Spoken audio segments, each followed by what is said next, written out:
सुल्तानपुर जो है अमेठी रायबरेली से लगा हुआ है और अमेठी की लोकसभा कॉन्स्टिट्यूंसी का जो नामांकन फॉर्म है वो भी सुल्तानपुर में भरता था। सुल्तानपुर ही जिला हुआ करता था। तो ये जो है बिल्कुल मिले जुले इलाके हैं और यहाँ पे राहुल गांधी का जो स्वागत हुआ है वो इसलिए महत्वपूर्ण है कि रायबरेली से अभी वो खुद जीत के आए हैं, अमेठी से उनके पार्टी के किशोरीलाल शर्मा ने स्मृति ईरानी को हराया है और सुल्तानपुर जहां पे मेनका गांधी लड़ रही थी और आमतौर पे वो राहुल और परिवार के खिलाफ बोलती रही है, वो खुद बीजेपी से चुनाव हार गई। तो ये पूरे इस इलाके में राहुल गांधी की धमक की जो वापसी है वो बड़ी महत्वपूर्ण है। ये पूरा इलाका पहले भी कांग्रेस का हुआ करता था, लेकिन पिछली बार से यहां पे थोड़ी सी कांग्रेस डगमगा गई थी। तो यहां पे कांग्रेस की वापसी और राहुल का स्वागत ये बताता है कि यूपी में किस तरह से हवा बदल रही है, पूरा माहौल चेंज हो रहा है। और ये जो है आने वाले विधानसभा चुनाव के लिए कांग्रेस और समाजवादी पार्टी के लिए बहुत ही अच्छी बात है। अब इसके साथ जो आज की खास खबर रही कि राहुल जब सुल्तानपुर से अपनी पेशी से वापस आ रहे थे तो वो एक मोची की दुकान पे रुके। देखिए ये राहुल की खासियत है और यही बात राहुल को जनता से जोड़ती है कि राहुल आम आदमी से लगातार मिलते रहते हैं। अपनी पूरी भारत जोड़ो यात्रा के दौरान वो आम आदमी से, जो 2 यात्राएं उन्होंने करी, यात्रा 1 और यात्रा 2, वो लोगों से मिलते रहे और उसमें हजारों लोगों से राहुल मिले होंगे। और इसी तरह उसके बाद भी आने के बाद वो कभी टमाटर बेचने वाले का दुख दर्द सुनते हैं, तो कभी कारपेंटर से बात करते हैं, तो कभी वो मोटरसाइकिल मैकेनिकों से बात करते हैं। और आज जो वो जिस तरह से बैठ के जूते चप्पल जोड़ने वाले, उसकी सिलाई करने वाले मोची के साथ बैठे हुए थे, देखिए ये अपने आप में भारत में एक बहुत ही अलग किस्म की बात है। हमारे यहां आदमी जो है डी क्लास तो हो जाता है, डी क्लास होना हमारे यहां थोड़ा मुश्किल तो है मगर फिर भी अपेक्षाकृत थोड़ा आसान है, मगर डी कास्ट होना हिंदुस्तान में बहुत मुश्किल है। बड़े बड़े लोगों को हमने देखा है कि वो डी कास्ट नहीं हो पाते हैं। और हमारी जातिवादी व्यवस्था में काम को, धंधे को जाति से जोड़कर देखा जाता है। तो राहुल जिस सहज भाव से बैठ के मोची की दुकान पे जूते चप्पल को हाथ में ले रहे थे, वह आपने इससे पहले कभी देखा नहीं होगा। जूते चप्पल को लोग हाथ किसी का लगाते नहीं है और उसको बहुत बुरी बात मानी जाती है। तो यहां पे राहुल जिस तरह उसको सीखने की कोशिश कर रहे हैं, समझने की कोशिश कर रहे हैं, और वो जो सिंपैथी है वो मोची के साथ है, वो जुड़ाव जो है वो मोची के साथ है, एक मेहनत कश के साथ है, एक काम करने वाले के साथ है कि आदमी हिंदुस्तान में कितने अलग अलग तरह के काम करता है, कितने अलग अलग तरह के पेशे हैं, और उन पेशों को हमारे यहां लोगों ने छोटा और बड़ा बना दिया है जी। जबकि काम, पेशा कोई छोटा या बड़ा नहीं होता है। काम अपने आप में काम होता है, उसके जरिए आदमी अपनी रोजी कमाता है। तो राहुल ने इसके जरिए आज यही बताया है और ये बहुत बड़ा मैसेज है पूरे देश के लिए। और राहुल जब अगर आप ये बात करते हैं कि जाति जनगणना करो, तो उनकी इस बात में अपने आप इतना वजन आ जाता है कि राहुल व्यवहारिक रूप से भी उस पक्ष से जुड़े हुए हैं।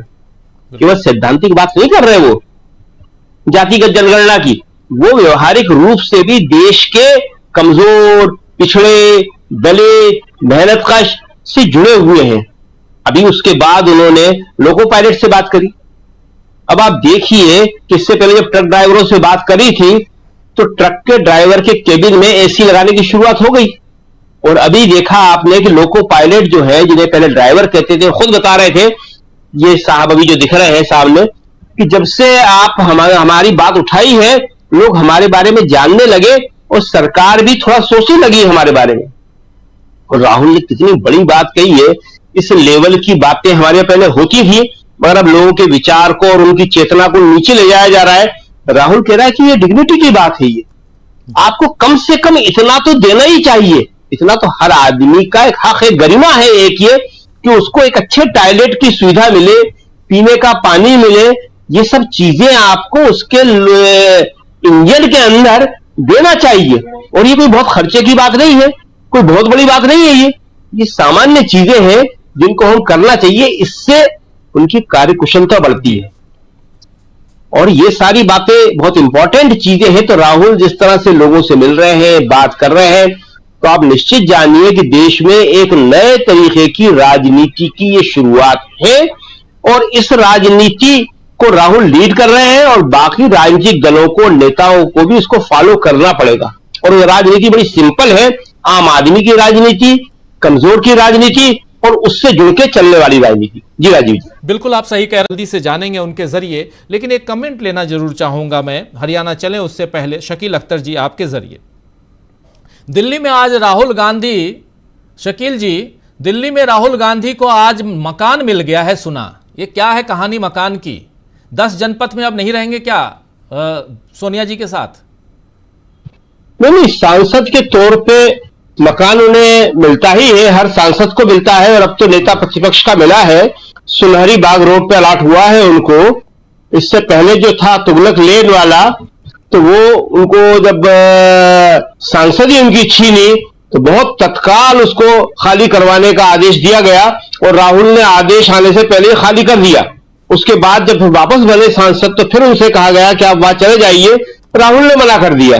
तो अब जो है उन्हें बंगला अलॉट हुआ है, जो सब सारे सांसदों को होता है। तो सुनहरी बाग रोड पे है वो।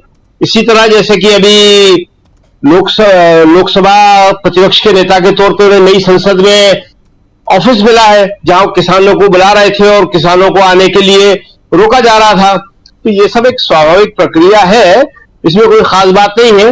लेकिन हम एक इस बात पे जरूर ध्यान देना चाहेंगे, जो आप अभी कह रहे थे और जो रामचेत ने राहुल गांधी से कुछ आर्थिक सहायता के बारे में बात की है। देखिए, राहुल गांधी या कांग्रेस, वहां की स्थानीय कांग्रेस भी, वो थोड़ी बहुत जो आर्थिक सहायता है वो कर देगी, वो कोई बड़ी बात नहीं है। राहुल ऐसी करते रहते हैं और कभी किसी को खबर नहीं मिलती है, और प्रदेश कांग्रेस करेगी तो भी राहुल के सख्त निर्देश है कि वो भी खबर ज्यादा बाहर ना आ पाए। जिला कांग्रेस कमेटी करेगी तो भी नहीं आ पाए। लेकिन ये जो मूल मुद्दा होता है, ये व्यक्तिगत सहायता का नहीं होता है, ये वो मुद्दा होता है कि आपको एक ऐसा माहौल बनाना पड़ता है, ऐसा एक इंफ्रास्ट्रक्चर तैयार करना पड़ता है कि मेहनत कश आदमी जो है, कामकाजी आदमी जो है, उसको ये जो सुविधाएं हैं, जो वो कह रहा था पूंजी के लिए चाहिए, मुझे कैपिटल के लिए चाहिए थोड़ा सा, वो पैसा आसानी से मिल जाए। उसके लिए बैंक होते थे, कई अन्य लघु उद्योग निगम होते थे, वो सारे के सारे लोगों ने काम करना बंद कर दिया है। इन पेशेवर लोगों के लिए ही सरकार ने वो सारी चीजें बनाई थी। आपको याद होगा कि इंदिरा गांधी ने जो बैंकों का राष्ट्रीयकरण किया था, उसका प्रमुख उद्देश्य यही था कि पहले बैंक जो है, जैसे अब भी दे रहे हैं, बड़े सेठों को ही पैसा देते थे, लेकिन बैंकों के राष्ट्रीयकरण से इन्हीं गरीब मोचियों को, इन्हीं किसानों को, छोटे काम काजी लोगों को बैंकों से लोन मिलने लगा था।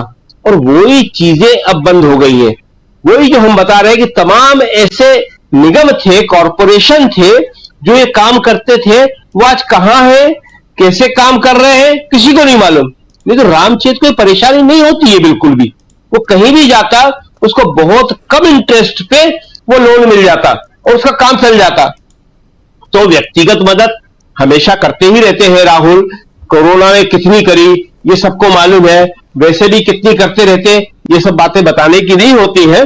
लेकिन मूल मुद्दा यह है कि क्या सरकारें वो काम कर रही हैं जिनके लिए हम सरकारों को चुनते हैं। आज कितना आदमी देश छोड़ के भाग गया है, बैंकों का पैसा लेके भाग गया है, बड़े बड़े लोग, छोटे लोगों की बात नहीं कर रहे हैं, बड़े बड़े लोग।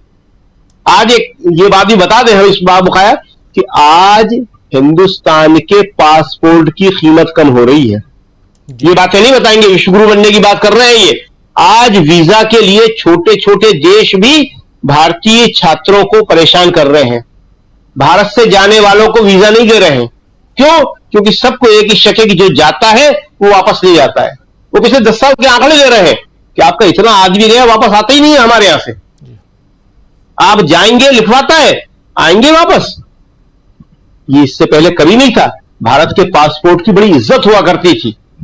तो ये जो है जो मोची का काम करने वाले हैं या दूसरे काम करने वाले हैं, इन्हें वो सुविधा उत्तर प्रदेश सरकार की तरफ से, केंद्र सरकार की तरफ से मिलना चाहिए थी, जो जी नहीं संभव हो पाई है। तो ये सारी चीजें बहुत ही इंपॉर्टेंट है।